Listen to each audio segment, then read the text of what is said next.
Hello friends, मैं सुनील। स्वागत है आप सबका। आज हम बात करेंगे राजस्थान की आंतरिक प्रवाह की नदियाँ। आंतरिक प्रवाह की नदियाँ वे होती है जो किसी प्रदेश के अंदर ही जो है बहती है। ठीक है, जैसे राजस्थान के अंदर ये जो नदियाँ हैं आंतरिक प्रवाह की, न तो ये अपना जल बंगाल की खाड़ी में गिराती है, न ही जो है अरब सागर में गिराती है। ठीक है, आइए अब चर्चा करते हैं। देखो, सबसे पहले मैं बात करूँ तो हम बात कर रहे हैं काकने, काकनी और मसूरदी नदी की। इसका उद्गम होता है कोटरी जैसलमेर के अंदर। ओके, और ये जो झील है जैसलमेर में ही जो इसका उद्गम होता है और जैसलमेर में ही ये समाप्त हो जाती है। ये अपना जल जो है बुज झील में ले जाती है। बुज झील कहाँ है? ये बुज झील जो है जैसलमेर जिले में है, ये ध्यान रखना आपको। और काकने नदी जो है वो काकनी या मसूरदी हम कह सकते हैं, ये सबसे छोटी नदी है। ठीक है, आंतरिक प्रवाह की जितनी भी नदियाँ उनमें सबसे छोटी नदी कौन सी है? काकने, काकनी और मसूरदी। फिर नेक्स्ट हम बात करते हैं कातली नदी के बारे में। देखो, कातली नदी की बात करूं तो ये आंतरिक प्रवाह की नदियों में पूर्णतः बहाव की दृष्टि से सबसे लंबी है। पूर्णतः बहाव का अर्थ ये है कि केवल राजस्थान में ही जो है उद्गम हो रहा है और राजस्थान में ही समाप्त हो रही है। ठीक है, राजस्थान में ही बह रही है पूर्ण रूप से। उस दृष्टि से ये जो है सबसे लंबी नदी है कातली। इसका उद्गम होता है खंडेला की पहाड़ी सीकर। कहाँ से?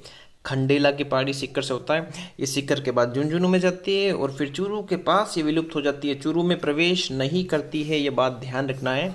चूरू और बीकानेर ऐसे जिले हैं जिसमें कोई भी नदी नहीं है। इस कातली नदी का जो बहाव क्षेत्र है ना, वो तोरावाटी कहलाता है। और कातली नदी के जो है, देखो, कातली नदी पर एक कौन सी सभ्यता विकसित हुई थी? ताम्रयुगीन सभ्यताओं की जननी जिसे हम कहते हैं गणेश्वर, ये ध्यान रखना आप। वो सभ्यता कौन सी है? गणेश्वर सभ्यता थी। ठीक है, जो कि कातली नदी पर थी। ओके, विकसित हुई थी। फिर नेक्स्ट हम बात करते हैं साबी नदी के बारे में। देखो, साबी नेक्स्ट हमारी जो है साबी नदी है। ये भी जो है आंतरिक प्रवाह की नदी है और इसका उद्गम होता है सेवर की पहाड़ियाँ जयपुर। साबी नदी सेवर की पहाड़ियाँ जयपुर से इनका उद्गम होता है। ये नदी जयपुर और अलवर में बहती है। कहाँ पर? जयपुर और अलवर। फिर जो है हरियाणा के अंदर जो है इसका विलुप्त हो जाती है ये नदी। ओके, ये ध्यान रखना आपको, साबी नदी। ठीक है, सेवर की पहाड़ियाँ जयपुर से उद्गम। नेक्स्ट हम बात कर रहे हैं मेंथा नदी के बारे में।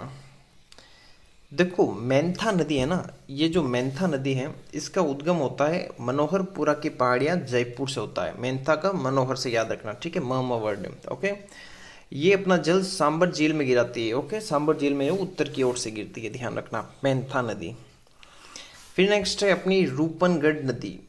नेक्स्ट की बात करें रूपनगढ़ नदी की, तो इसका उद्गम होता है किशनगढ़ की पहाड़ियाँ अजमेर से। रूपनगढ़, रूपारेल और रूपनगढ़ पे कंफ्यूज मत होना। रूपनगढ़ का उद्गम होता है किशनगढ़ की पहाड़ी अजमेर से और ये अपना जल सांबर में जल जो है झील जो है जयपुर में उसमें गिराती है। ठीक है, और दक्षिण दिशा जो है जल प्रवेश करता है सांबर में। ये इतनी बात आपको ध्यान रखनी है। फिर नेक्स्ट बात करें गग्गर। आंतरिक प्रवाह की दृष्टि से राजस्थान की जो है सबसे लंबी नदी है। ठीक है, पूर्णतः बहाव की बात नहीं कर रहा हूँ मैं, यांत्रिक प्रवाह की दृष्टि से बात कर रहा हूँ। इस नदी को सरस्वती, दृष्टति, मृत नदी, नट नदी और लेटी नदी, इतने इसके नाम हैं, ये ध्यान रखना आपको। इसका उद्गम राजस्थान में नहीं होता है, शिवालिक हिमाचल प्रदेश में होता है। देखो, ये राजस्थान की सबसे लंबी आंतरिक प्रवाह की नदी है और जो हिमाचल प्रदेश में उद्गम होने के बाद ये राजस्थान में प्रवेश करती है ना, तो ये टिब्बी तहसील तलवाड़ा हनुमानगढ़ में प्रवेश करती है। देखो, यहाँ पर ना एक झील भी बनी हुई, तलवाड़ा झील हनुमानगढ़ में, जो कि सबसे नीची झील है राजस्थान की। और सबसे ऊंची झील कौन सी है? वो है अपने नक्की झील। ठीक है, माउंट आबू वाली।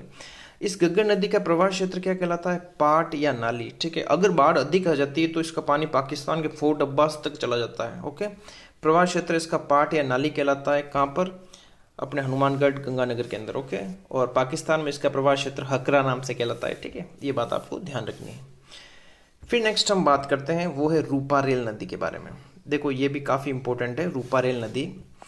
देखो, रूपारेल नदी जो है इसका उद्गम उदयनाथ की पहाड़ियाँ, कहाँ पर है? ये अलवर में है। उदयनाथ की पहाड़ियाँ कहाँ है? अलवर में है। ठीक है, अलवर में इसका उद्गम होता है।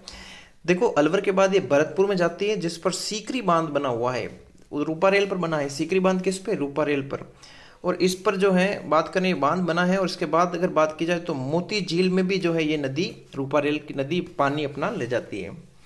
तो ये थी अपने राजस्थान की आंतरिक प्रवाह की नदियाँ। अगर आपको ये वीडियो अच्छा लगे तो उसको अधिक से अधिक शेयर करके, कोई भी डाउट हो तो कमेंट करें और चैनल को सब्सक्राइब करना बिल्कुल ना भूलें। धन्यवाद।